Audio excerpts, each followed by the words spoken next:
ဒေါက်တာဒေါ်နီလာသိန်းဒီကပ်ပြီးတော့ပံ့ပိုးပြီးတဲ့ကျွန်တော်ညီငယ်ဆရာကိုကျော်လာနဲ့ဖွဲ့ဒီမှာပဲကျွန်တော်တို့တက်ပြီးတော့ဒီဆိုပြီးတော့တော်ပြီးတင်ဆက်ပြီးမဲ့ညီငယ်တွေညီမတွေအတွက်လည်းအားလုံးကျင်းတင်ကြအောင်ပြောခြင်းနဲ့ပဲဟုတ်ကဲ့ပါဒီလောက်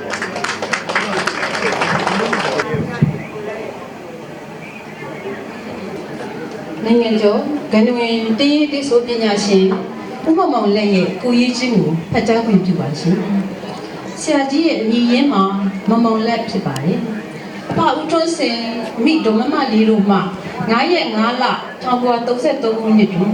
မကွေးတိုင်းစလင်းမြို့မှာဖွားမြင်ခဲ့ပါတယ်။ဝေးချင်း၄ယောက်နဲ့တတိယမြောက်ဖြစ်ပါတယ်။1952ခုနှစ်မှစတင်၍ဂီတနယ်ပယ်သို့တည်ရည်တည်ဆိုအဖြစ်ဝင်ရောက်ခဲ့ပါတယ်။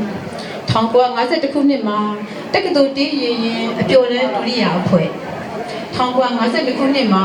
ဂီတဇလီဒုတိယအဖွဲ့ကိုဦးဆောင်ပြီးမြမအတန်မှာတေတချင်းများအတန်လွှင့်ဖြော်ရည်ခဲ့ပါတယ်1952ခုနှစ်မှာ6ရင်းနှံပြေစုရတက်တဲ့ကျောင်းမှာတက္ကသိုလ်မင်းနဲ့အောင်ရည်ခဲ့ပြီးရန်ကုန်တက္ကသိုလ်ကိုတက်ရောက်ခဲ့ပါတယ်1952ခုနှစ်မှာစတင်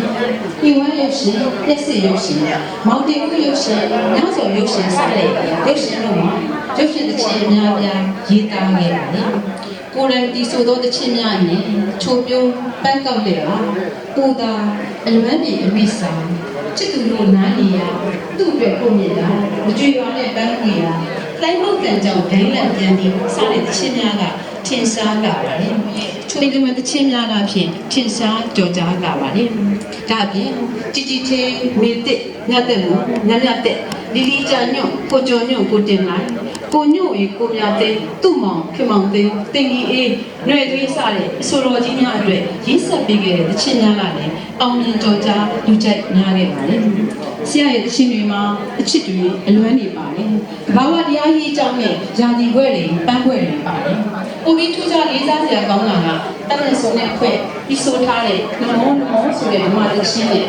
တုံနေတဲ့တွေနဲ့စိတ်နဲ့လို့ဒီဆိုထားတဲ့ဒိဋ္ဌိအမှန်ရုံးနဲ့နန်းဆိုတဲ့ဓမ္မတခြင်းတို့ဟာဆရာရေးသားလို့ဆိုခဲ့တာဖြစ်ပါတယ်။လက်ရှိတကားဖွင့်ထားတဲ့မှာအစည်းအရုံးမျိုးဝင်တိုးတိုက်တာမြသိစိတ်များဖြစ်ပွားပြည့်ရာငါမင်းဆွဲယူလဲဒိဋ္ဌိပါဆိုတဲ့ဓမ္မတခြင်းကမျက်စိနာနာရှာကိုစိတ်ဆိုတဲ့ကျမတို့အာယုံ၅ပါးတကားပေါက်တွေကမြင်တိုင်းကြားတိုင်းတွေ့ထိတိုင်းမှာသတိရှိကြဖို့ရုပ်နံတည်စေငါမဆွဲကွာမြဲဒိဋ္ဌိမှန်ဆိုတဲ့သတိကဆင်ញင်ဖို့တရားဓမ္မအတိတွေပေးထားတဲ့အင်မတန်မှအဖို့ထိတ်တန်လာတဲ့ဘာဝနာတခြင်းကိုဆရာရေးသားခဲ့ပါတယ်။ဒါပြင်စာပေလောကမှာလည်း1949ခုနှစ်မှာစတင်ပြီးကြပြဆရာကြီးနောင်ဆိုတဲ့ကလောင်မှုနဲ့ကြပြများရေးသားခဲ့ပါတယ်။ပတိတာမဂ္ဂဇင်းတိတ်တော့မဂ္ဂဇင်းရှုမမဂ္ဂဇင်းတို့မှာအစားပြုပြီးဂျာနယ်စာဆောင်မဂ္ဂဇင်းတွေမှာကြပြပေါင်း400ကျော်ရေးသားခဲ့ပါတယ်။ဆရာကြီးရဲ့ကြပြများအနက်ကနှင်းကုန်မြင်ကိုက်ဆိုတဲ့ကြပြဟာမြန်မာကြပြလေရွေးစင်တသမနန်တရုံညွန်းနှမ်းမှာထည့်သွင်းခြင်းခံရတဲ့ကြပြတစ်ပုဒ်ပဲဖြစ်ပါတယ်။ဘာလာဤဗလာများစပြစာအုပ်တတိယရာသီကြပြစာအုပ်နဲ့မနက်ဖြန်တွေလှလက်ဆောင်ဆိုတဲ့စာအုပ်တွေကိုရေးသားထုတ်ဝေခဲ့ပြီး1993ခုနှစ်မှာတော့မနက်ဖြန်တွေလှလက်ဆောင်ကြပြစာအုပ်နဲ့အမျိုးသားစာပေစုရရှိခဲ့ပါတယ်။ဆရာကြီးဦးမောင်လက်ဟာရန်ကုန်တက္ကသိုလ်မှဝိဇ္ဇာဘွဲ့ကိုရရှိခဲ့ပြီးစွမ်းအင်ဝန်ကြီးဌာနမြမရင်းနှံနဲ့သဘာဝဓာတ်ငွေလုပ်ငန်းဒုတိယအထွေထွေမန်နေဂျာစီမံနဲ့ညွှန်ကြားရေးမှူးပြန်ကြားရေးတာဝန်များကိုထမ်းဆောင်ခဲ့ပြီး2008ခုနှစ်မှာဝန်ထမ်းဘဝမှာအငြိမ်းစားယူခဲ့ပါတယ်။ယနေ့အထိဆရာရရှိခဲ့တဲ့ဂုဏ်ထူးဘွဲ့ထူးတွေကတော့2005ခုနှစ်မှာလူမှုထူးချွန်ပထမဆင့်2009ခုနှစ်မှာဝိဇ္ဇာထူးချွန်ဆုပညာဝိဇ္ဇာထူးချွန်ဆု2021ခုနှစ်မှာတသက်တာစာပေဆု2022ခုနှစ်မှာအလင်းငါကျော်စာခွင့်နဲ့2023ခုနှစ်မှာဒေါက်တာဘွဲ့တို့ကိုရရှိခဲ့ပါတယ်။စာပေဗိမာန်စာပေစုရွေးချယ်ရေးအဖွဲ့ဝင်နဲ့မြန်မာနိုင်ငံဂီတအစည်းအရုံးဥက္ကဋ္ဌအဖြစ်တာဝန်ထမ်းဆောင်ခဲ့ပြီးပြန်ကြားရေးဝန်ကြီးဌာနမြန်မာအတန်နဲ့ရုပ်မြင်သံကြားမြန်မာအတန်ခေတ်ပေါ်တိဂီတစီစဉ်ရေးအဖွဲ့ဝင်ဖြစ်၎င်းညီကျေးမှုဝန်ကြီးဌာနမာဂီတသတိကြီးများပြုစုရေးနဲ့တင်ကေတပြုစုရေးအဖွဲ့ဝင်ဖြစ်၎င်းဆိုကရေးတီးပြိုင်ပွဲများရဲ့အရေးပြိုင်ပွဲအကဲဖြတ်ရွေးချယ်ရေးဒိုင်ကျုပ်အဖြစ်ယနေ့တိုင်တာဝန်ယူဆောင်ရွက်နေစေဖြစ်ပါတယ်။ဆရာကြီးရဲ့ဇနီးဖြစ်သူမှာချိုတင်းဆက်တေးအဖွဲ့မှတည်တံရှင်တူဖြစ်တဲ့ဒေါ်တင်ကြီးအေးဖြစ်ပြီးတာသမီလေးဦးထွန်းကားခဲ့ပါတယ်။ ယခုအခါရန်ကုန်မြို့မင်္ဂလာတောင်ကျွန်းမြို့နယ်ကနော်လေးအိမ်ယာမှာနေထိုင်လျက်ရှိပါတယ်ဒီနေ့အခမ်းအနားမှာတော့ဆရာကြီးဦးမောင်မောင်လက်ရေးဆက်တည်ကုန်းခဲ့တဲ့ထင်ရှားကြော်ကြားခဲ့သောတေးရှင်ပေါင်းများစွာအနက်မှတေးချို့ကိုဆရာကြီးကိုယ်တိုင်နဲ့ငွေရင်းကန်တဝင်းတေးသံရှင်ကြီးများနဲ့အတူမျိုးဆက်သစ်တေးသံရှင်များကတီဆိုအခမ်းဖျော်ဖြေကြမှာပဲဖြစ်ပါတယ်ခုလိုဆရာကြီးရဲ့ပညာကုံသမားကုံလူပညာကုံတို့နဲ့ကုံတွေကို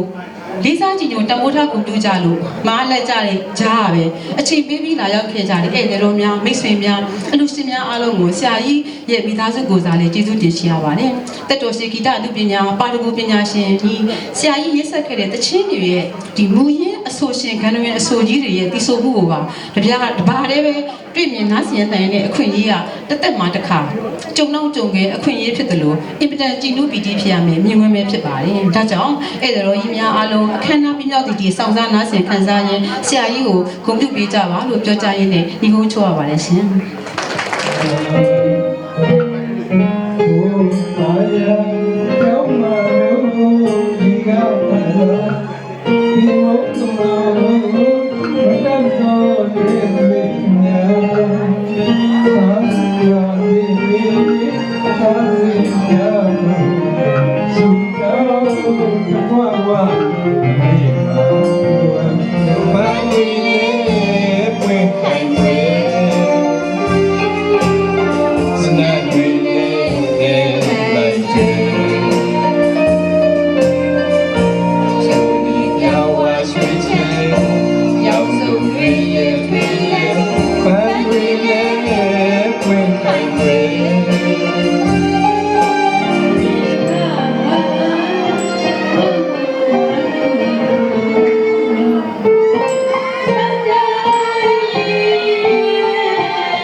ညီမတန်ခဲ့တော့ဒီတာပွင့်မှာ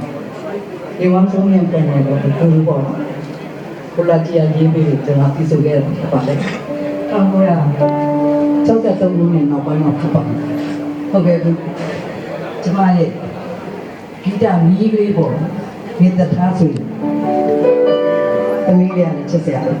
သူလေးနဲ့ကျွန်မနဲ့တွဲပြီးတော့မနက်စင်ကန်းတဲ့အနေနဲ့လည်းကျွန်မပြီးဆိုမှာဖြစ်ပါတယ်။နားဆင်ကြည့်ပါမယ်။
Hãy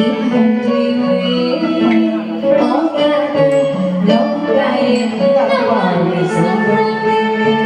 cho kênh Ghiền Mì Gõ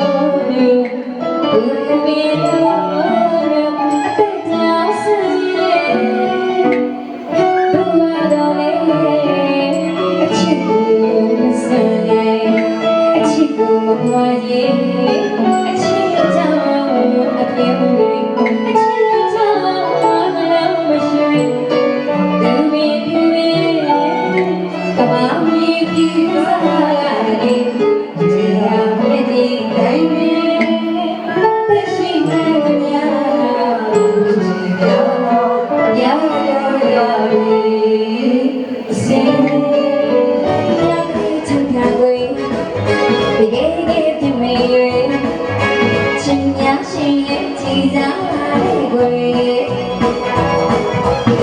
lỡ